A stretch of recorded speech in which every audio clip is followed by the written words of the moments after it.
Hello and how's it going, everybody? It is Skullzi here with the latest gaming news, rumors, and speculation. I've been replaying a lot of Fallout 4 lately, so naturally I've been lost in that jet cycle, speculating over what beautiful new nuclear apocalypse awaits us within Fallout 5, because it's definitely coming, one way or another.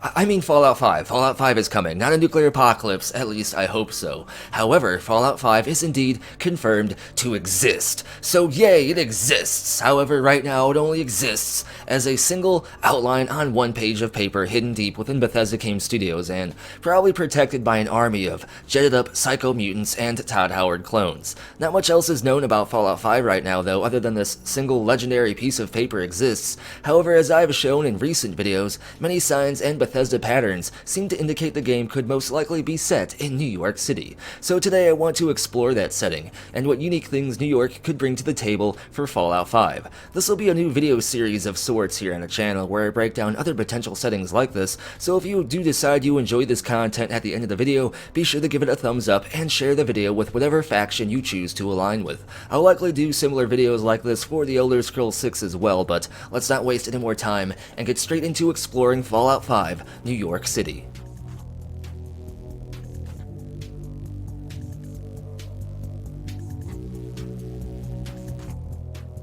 To begin, most of the cities, places, and even in-world events that happened within our own real world also happened within the Fallout universe, with some major changes here and there. Obviously, history within the Fallout universe took a few major turns away from our own, with the focus on nuclear and eventually fusion technology, the resource wars, the war between the US and China, and a few other key things. But today we're focusing on the city of New York itself, which indeed exists within Fallout lore and the Fallout universe. Before the bombs dropped, before the Great War that changed everything forever, New York was extremely overpopulated, so much so that the great burden of overpopulation within the city and surrounding region itself put great strain on New York's local nuclear power plant, causing it to actually melt down and explode. Luckily, the nuclear meltdown didn't outright destroy the city, but it did damage parts of it and completely render the nuclear power plant unusable. This caused great civil crisis within New York itself, as remember, the city was extremely overpopulated and required a great deal of power and resources to sustain it. But now the extremely overpopulated city was cut off from their main power source, meaning the rest of their local utilities, industries, and everything else were all but inoperable from the aftermath of the nuclear meltdown. The US government itself actually had to step in to lend assistance, providing whatever resources New York required to attempt to rebuild the lost infrastructure from the meltdown aftermath. This federal assistance was short-lived though, as shortly after the bombs dropped, New York was hit directly, and New York as we knew it, or rather as the pre-war citizens of Fallout knew it, was changed forever.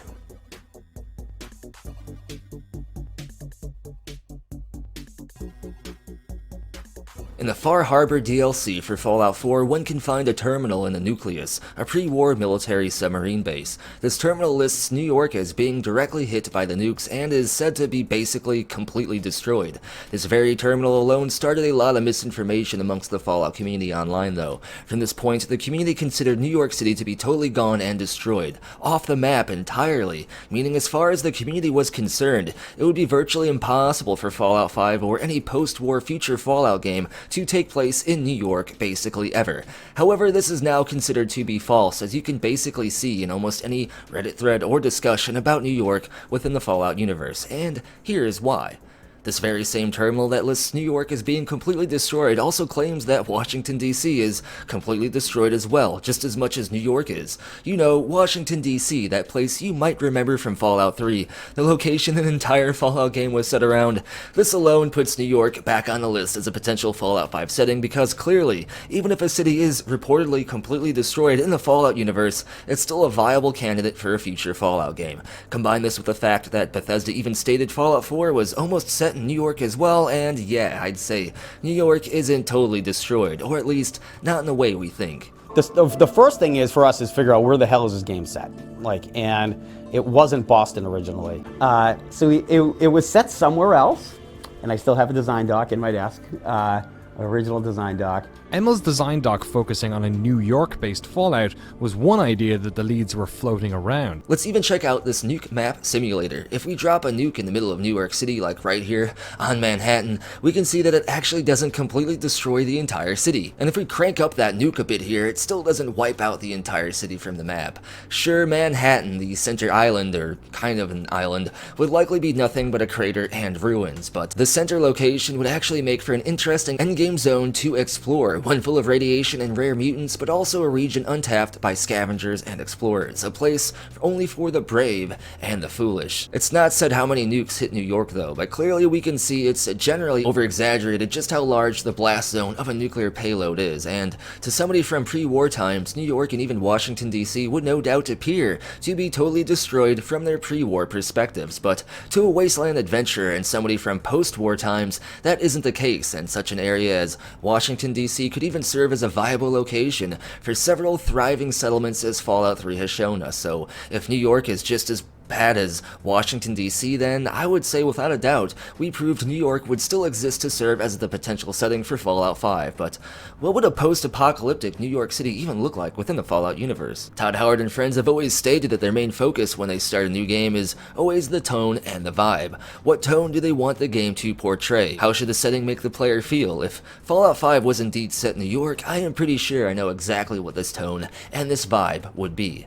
Devastation, and feeling small and insignificant amongst the literal towering ruins above you. On every street, every corner, a literal dark castle would loom above, reminding you of what was lost, and at the same time, being a labyrinth of radiation and shadow, where the sounds and screams of victims and never-before-seen horrors and mutants would echo out into the eerily silent city streets. And while we no doubt won't be able to enter and explore every single building that fills the New York streets just because of game engine limitations, the fact that Fallout 5 would be running on much more advanced technology and hardware than any previous Fallout game to date makes a dense urban setting like New York even more possible for a future Fallout game. In fact, there's actual evidence within Fallout lore already suggesting that this is the type of setting a post-apocalyptic Fallout New York would basically be. There are terminals on the Brotherhood of Steel airship within Fallout 4 that basically state that, while the Brotherhood of Steel was flying over to the Commonwealth, they flew above the ruins of a great city with buildings that towered as high as nothing they've ever seen before.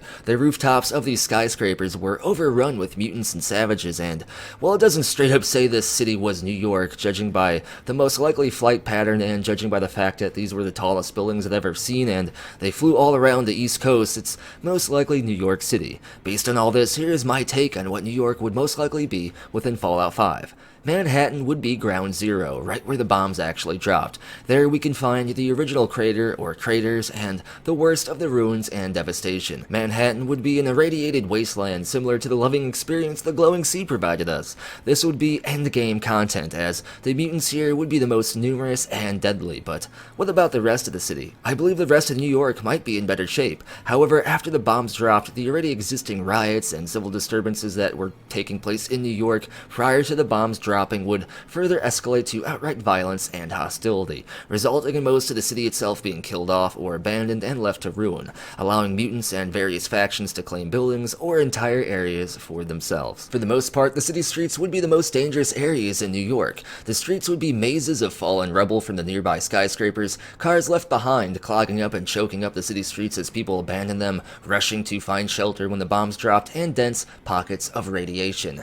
It would be unwise to travel by street, even if it was the most direct way to get from point A to B, and safer alternatives would include the New York City subway system tunnels. While most of the subway is just as dangerous, if not more so than the surface streets, there exists several safe routes of travel underground for those that are lucky enough to be friends with one of the city's in-game factions, which we'll get to here in a second. Another safer form of travel would be rooftop bridges. Several of the more settled areas of New York would actually have entire towns and settlements on top of these skyscraper rooftops, complete with rope bridges connecting rooftop to rooftop as well, offering safe passage far above the perils and dangers of the New York street level down below. But again, one would have to be in the good graces of the various towns or factions up above to actually be allowed access to their rooftop settlements in order to utilize their bridge network. So with all this in mind, who will these factions be?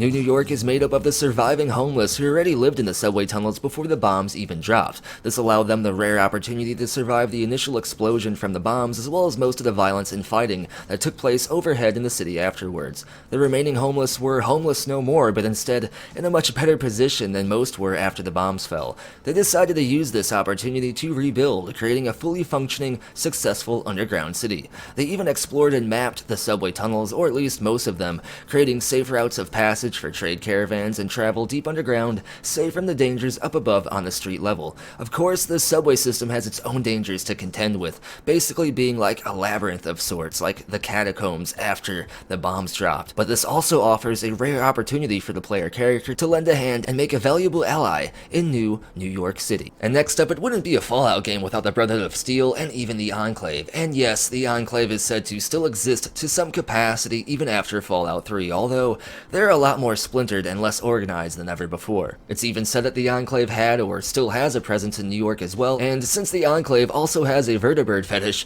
I'd say the best place for a New York Enclave would be the Statue of Liberty. Not only does it have exactly the amount of America that the Enclave craves, but Liberty Island and the statue itself would also serve as a perfect staging base for vertibird landing and takeoff, as well as a central command tower that would be easily defendable. The Brotherhood of Steel also claims the territory stretching from DC to the Commonwealth and even New York itself. However, interestingly enough, Manhattan isn't included in this territory list, further suggesting that this is in fact where the bombs that hit New York actually fell. I'd imagine the Brotherhood did not have as much strength within New York City itself though, and would likely be equal to the power level of the local New York Enclave. No doubt there would be various settlements with their own stories and cultures scattered amongst the various rooftop settlements, combined with maybe a few more interesting factions awaiting discovery elsewhere, as New York is a vast city with many different sites and points of interests and many different cultures and groups. This could add to a colorful amount of new factions and new settlements based on the local neighborhoods and the customs, and maybe we'll get another sports faction like Boston, who knows?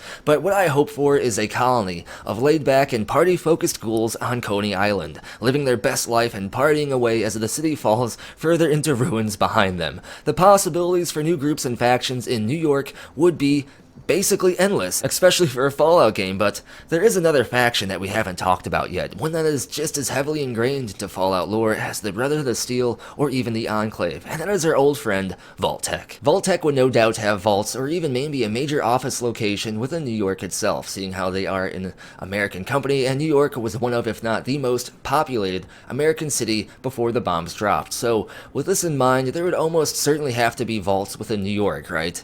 Well, apparently not. Out of all the known confirmed vaults to date, somehow New York is not on that list as having any vault at all. This could just be because we haven't come across any information confirming New York does indeed have vaults, or there might be something deeper to this, something I believe could directly play into what I believe my own version of a Fallout 5 New York main story would be. Before we get to the main story though, what kind of various enemies would we see in New York? Well, to be honest, this is another thing that could almost just be endless speculation, because New York has a lot of stuff in it. New York even has some little forested areas where we can have mutated deer and stuff like that again, but I'm sure we'll get the usual spread of mutated creatures and raiders, only this time the raiders will probably have a more urban and punk twist. And the mutants will also have their own urban twists as well, with huge sewer rats that would make skeevers blush, to huge flocks of glowing pigeons that just spread radiation and attack things as like a flying feral pack, to maybe even packs of feral dogs chasing you through the city streets to escape zoo animals that bred, populated, and mutated, populating the city itself as well. Imagine mutated monkeys climbing down buildings and swinging from streetlight to streetlight, just nightmarish screams and calls as you scavenge the city at night trying to find shelter before they find you and tear you apart. An apocalyptic Fallout New York would be wild. But now, on to the main story.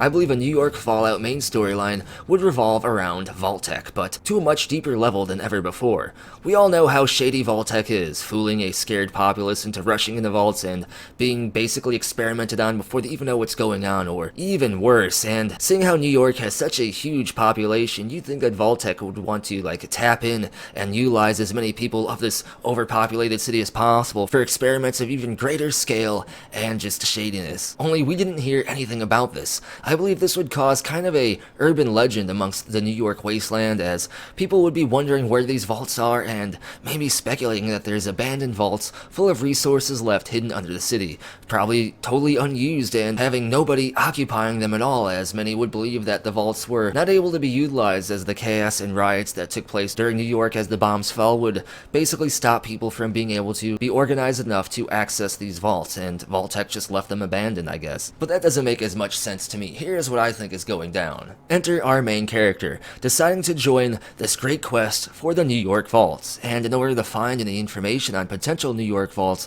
we'd have to brave Vault-Tec Tower, a tower on Manhattan Island that is still standing but is full of nightmares, mutants that make Deathclaws look like cuddle chickens, super mutants of the most savage variety, and radiation so thick that you can make a bunch of memes out of it. After braving Vault-Tec Tower and climbing all the way up to the top, we discover that there are indeed hidden vaults within New York City, kept hidden to prevent this already rioting populace from trying to gain access to these vaults prematurely and causing just even more chaos and making Vault-Tec look bad. However, the player finds something that shocks them a bit. For the entire city of New York, there is only one small vault. Just one. Clearly not meant to serve and save the population, but instead this vault is meant to save the top-level executives of Vault-Tec themselves, and right alongside the same terminal that gives you this vault location, you can find the logs of all the various dark and sinister experiments Vault-Tec has been doing all over the country, and potentially even the world. So armed with this sinister information and some kind of like revenge kink, you condemn Vault-Tec and start to head towards a location of where the literal owners and executives of Vault-Tec sought refuge.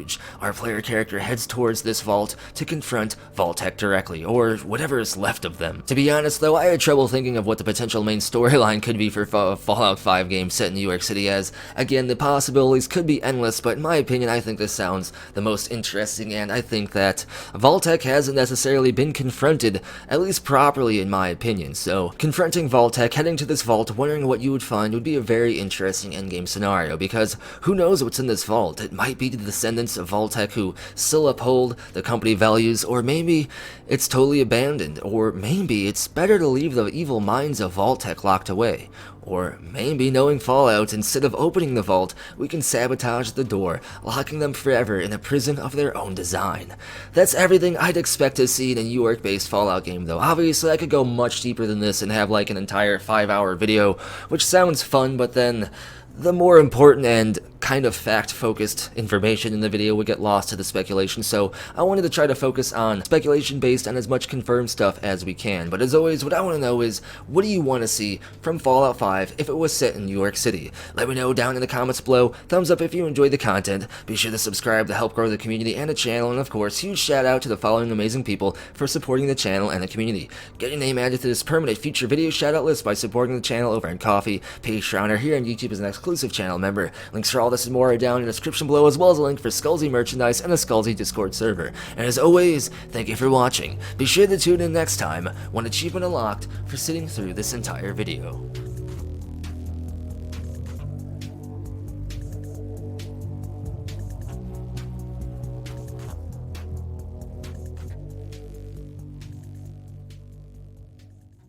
It just works.